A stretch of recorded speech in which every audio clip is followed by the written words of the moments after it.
Hello guys, welcome. This is your reading. Collective reading po tayo ngayon.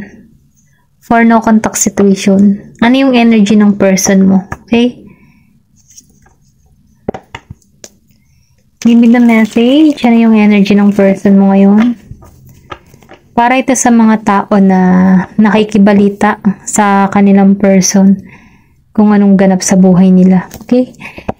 Be open-minded po ha. Hindi halos lahat makaresonate. Piliin nyo na lamang kung ito yung energy ng person mo. Mararamdaman mo yan, okay? Start na tayo. Give me the message for collective. Ano yung energy ng person mo? Yan, tumalsik agad. Meron ditong 7 of Cups. Upright. Give me the message. Queen of Cups. Upright. Give me the message. Ano yung energy ng person mo? Strength. Meron ditong 10 of Pentacles. Upright. Give me the message. Ano yung energy ng person mo?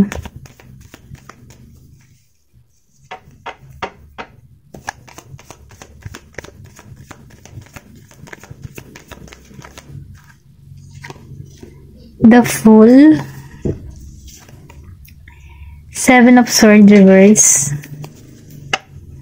Give me the message. Ano yung energy niya?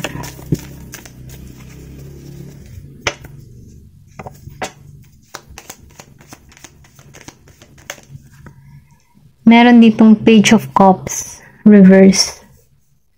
Okay. Then the Emperor reverse. Okay? Itong tao na to, nag-iisip, okay?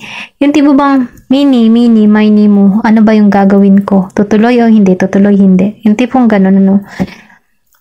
Nafe-feel ko dito yung ganti yung energy ng tao na to, no? Nagpipili siya. Nag-iisip siya kung tutuloy ba siya or ano. Pero ganun pa man, ano, pinag-iisipan itong maigi yung sitwasyon. Kasi nakikita ko rito na itong tao na to nagigitong nahihirapan siya kung anong direction yung pipiliin niya.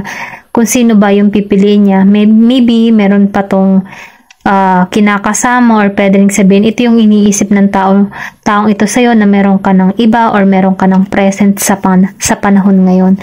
Dahil nafe-feel ko dito no, sa Queen of Cups, nakikitaan ka ng tao nito na may pagka-spiritual or sabihin natin na malakas yung instinct. Naramdaman ka nito na yung tipo na malakas kasi yung kutob mo. Alam yun ng person mo na makukutuban mo siya kung nagsasabi ba siya ng totoo. Kasi gamay ka niya eh. Okay? Ito na yung nafe-feel ko. Kasi nakikitaan ka ng tao nito na matatag, matapang. Meron ka ditong person na Scorpio, Cancer, and Pisces. Then nafe-feel ko din dito ang Leo. Nakikitaan ko rin dito ng Virgo, Capricorn, and Taurus. Meron din dito na Gemini, Aquarius, and Libra. Ito lang na feel ko. And Aries energy. Okay? Itong tao na to, nag-iisip siya kung tutuloy ba o hindi para sa'yo. Kasi hindi niya alam eh kung ano yung desisyon. Kasi nagpi-50-50 to pwedeng isipin ng tao na to. Kaya hindi mo na siya pinapansin kasi meron ka ng bago or meron ka ng meron kang maraming, ayun tipong may mga manliligaw ka, ganun. Nafe-feel ka din ng tao na to na ikaw yung tipo ng tao na matapang. Kahit ganun pa yung kaamo yung mukha mo, once na nagalit ka, talagang tigre ang lalabas. Ito lang yung nafe-feel ko. Yung tipong tupa ka sa kabaitan, pero once na nagalit ka, tigre ka. Okay? Or leon. Nakikita ko rin dito na meron kang tapang, lakas ng loob. Hindi ka nagiging, yung tipong hindi ka plastic. Kumbaga prangka ka. Sinasabi mo talaga kapag ayaw mo sa isang tao or sabihin natin, tinatapat mo kapag halimbawa nahuli mo sa akto kasi ayaw mo ng sinungaling na tao. Ito lang yung nararamdaman ko. Then nafe-feel ko din dito na mas gusto mo yung totoo. Yung may klaro, yung may malinaw na komunikasyon, malinaw na sitwasyon, relasyon, ganun. Ito na yung nararamdaman ko. Kasi nakikitaan ko rin dito na ikaw yung tipo ng tao na malakas yung intuition mo, malakas yung pananampalataya mo. Then, nafe-feel ko dito na good, yung manifestor, mabilis kang, mabilis mong ma-manifest yung gusto mong mangyari at maganap sa buhay mo. Ganun lang yung vibes, ito lang yung nararamdaman ko. Then, nakikita ko rin dito na ikaw straightforward ka sa mga sinasabi mo, wala kang patumpik-tumpik. Pasensya na ako na uutal ako. Wala nang patumpik-tumpik, basta kung ano man yung nararamdaman mo, masaktan yung tao, sasabihin mo talaga kasi nagpapakatotoo ka lang dito. Ito rin nafe-feel ko dito. Then, nakikita ko rin dito, Ten of Pentacles, then the Fool. Na nakikita ko dito, gusto ng tao na to na maging malaya yung sitwasyon ninyong dalawa. Kumbaga, yung maganda yung communication, maganda yung samahan, yung merong pagkakaisa. Ito yung hinihiling niya, yung kayo magkaroon ng maganda at maayos na pamilya. Pero ganun pa man, nafe-feel ko tong tao na to na alam mo yun, wala siyang tapang, wala siyang lakas ng loob. Kasi nakikita ko rito na itong tao ito, before, inalisan ka nito or pwede rin sabihin na niloko ka, chinit ka, or ninakawan ka, okay? Sabihin natin ninakaw yung puso mo. Dahil dun, sa pagnakaw niya sa puso mo, sobra kang nasaktan. Yun nabigo, nahirapan kang buuin muli. Pero ganun pa man, nakikitaan ka niya ngayon ng tapang at lakas ng loob. Then, nakikitaan ko rin dito na ito yung hinihiling niya, yung mabuo kayong dalawa, or sabihin natin, ito yung gusto niyang mangyari. Magkaroon kayo ng samahan hanggang katapusan. Yung tipong magkasama sa pagtanda. Ganun. Pero ganun pa man, nakikitaan ko dito na hindi mo to binibigyan ng pansin or sabihin natin sinasarado mo ng puso mo sa tao nito, okay? Kasi hindi mo to iniisip kumbaga ayaw mo nang alalahanin yung mga pangyayari sa inyo kasi nakalaya ka na dito. Mas sinusunod mo na yung inner voice or yung inner guidance mo para sa'yo. Ito lang yung nararamdaman ko. Hindi halos lahat makaresonate kung energy mo to or ano pa man, ito pala yung nakikita ko or ito yung nararamdaman ko sa person mo. Nakikita ko rin dito, na itong person mo gusto ng kalayaan para sa inyong dalawa. Kaya lang, ayaw mo dito, okay? Wala tong lakas, wala tong tapang. Hindi siya good provider, hindi siya naging mabuting ama, naging mabuting ina, hindi siya naging ganun, okay? Kasi nakikita ko rin dito, kasi the Emperor reverse. So, ibig sabihin, ito yung tipo ng tao na walang paninindigan, walang isang salita. Puro lang pangako, pero pulse pako. Yung alam mo yun, nangako pero napapako. Ganon. Kasi hindi niya kayang manindigan. Wala siyang paninindigan. Walang authority. Ganon kasi ang The Emperor reverse. Wala siyang isang salita. Ganon. Then, nafe-feel ko din dito, gusto niya lang itong mangyari. Ito yung iniisip niya, pero hindi niya alam kung paano. Gusto niyang maging malaya sa sitwasyon, okay? Umaasa tong tao nito, okay?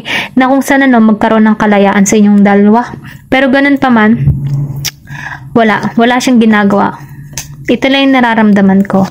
Then, nafe-feel ko din dito na sinasarahan mo na ang puso mo sa tao na to. Okay? Hindi halos lahat makaresonate. Ito lang yung nararamdaman ko. Or pwede rin sabihin, ito yung nararamdaman ng person mo na radar niya na hindi mo siya pagbubuksan. Kaya, ang ginagawa ng tao na to, hanggang isip na lang. Okay? Ito lang yung nararamdaman ko. Hanggang isip na lang. Nahihirapan siya sa sitwasyon. Hindi niya alam kung kukontak ba siya o hindi. Kukontakin ko. Hindi po na, ano kaya kukontakin ko kaya itong tao na to? Ay, wag na. Kasi nararamdaman ko na hindi niya ako papansinin. Baka may iba na yun. Mga ganun bang energy? Ganun lang yung nararamdaman ko Pero ganun pa man kilala mo yung person mo. Tingnan pa natin kung ano pa yung mensahe para sa'yo. Ito na lang tingnan ko Give me more information. Ano yung message para sa inyong dalawa? Lumabas ang new love. Hindi ko pa yung binabalasa pero bumitaw agad siya. I think meron ditong new person na parating sa'yo, okay? Yung tipo na ipapahayag nito yung totoo niyang nararamdaman. Yung tipo bang susuyuin ka kahit sino ka pa. Ito na yung nararamdaman ko. Yung tanggap niya yung pagkatao mo. Kahit ano ka pa, kahit anong uri ka pang babae, lalaki, mahirap ka man o mayaman. Magugustuhan nito yung ugali mo. Okay? Ito lang yung nafe-feel ko. New love. Give me more information. Romantiko. Ito lang yung nakikita ko, romantic. Meron ditong children. So, makikitaan ka ng tao nito na parang may pagkapusong bata. Yung tipo na best friend, loyal. Makikitaan ka nito na na innocent, pure. Okay? May pagka-pure ka na tulad ng isang bata. Hindi ka huwad. Or hindi ka plastic, hindi ka mapagpanggap. Kung ano ka, yun ka. Ganun. Ganun yung nararamdaman ko dito. Religious factor. Okay? Kaya ka nagugustuhan din ng tao nito kasi relihiyoso ka.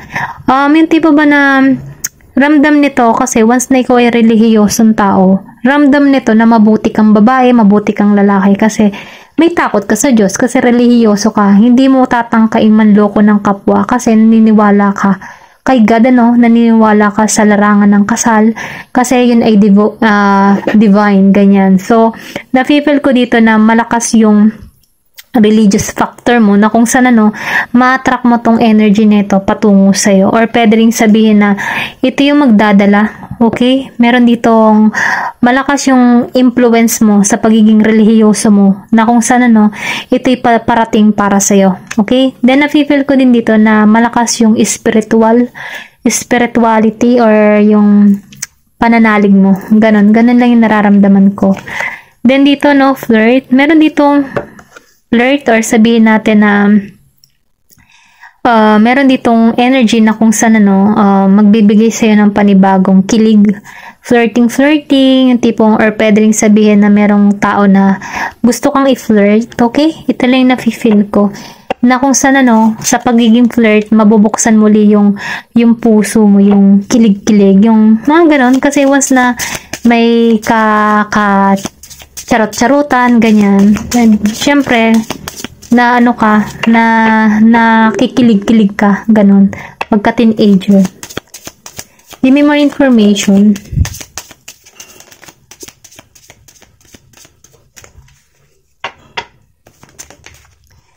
Meron ditong free yourself. Then, nakikita ko dito, it's time to take back control of your life. Maybe, sinasabihan ka dito na ito na yung panahon para kung makontrol yung buhay mo. Maybe in the past, masyado kang kontrolado or pwede rin sabihin na nakadepende ka dun sa tao mo o sa person mo, Pero ngayon, nakikita ko dito na natutunan mong mapalaya yung sarili mo sa ganong sitwasyon na kung saan, nagkakaroon ka na ng oras para sa yung sarili. Ito lang yung nafe-feel ko. Give me more information. Pasensya na sa ingay. Give me more information. Ano yung mensahe pa? Meron ditong retreat. And nafe-feel ko dito, it's time to disconnect from the world. Nafe-feel ko meron ditong patungo talaga sa'yo na kung saan, parang nawalan kayo ng connection sa mundo. Once na nakilala mo to, okay? Ito na yung nararamdaman ko. Yung tipo na siya yung magiging mundo mo or pwede rin sabihin, itong tao yung magiging mundo. Itong tao na ito, ikaw yung magiging mundo niya. Ganun. Or pwede rin sabihin balance. Balance lang. Give me more information. Meron dito na release your ex. So, sinasabihan ka dito na pakawalan mo na yung iyong ex, it's time to come and clear your energy. Kumbaga, ito na yung oras at panahon para linisin mo yung energy mo at magpuon ka para sa yung sarili, kasi meron ditong new love na parating sa'yo. Ito lang po yung mensahe, Thank you for watching and love and peace. Thank you for watching Glow and Peace.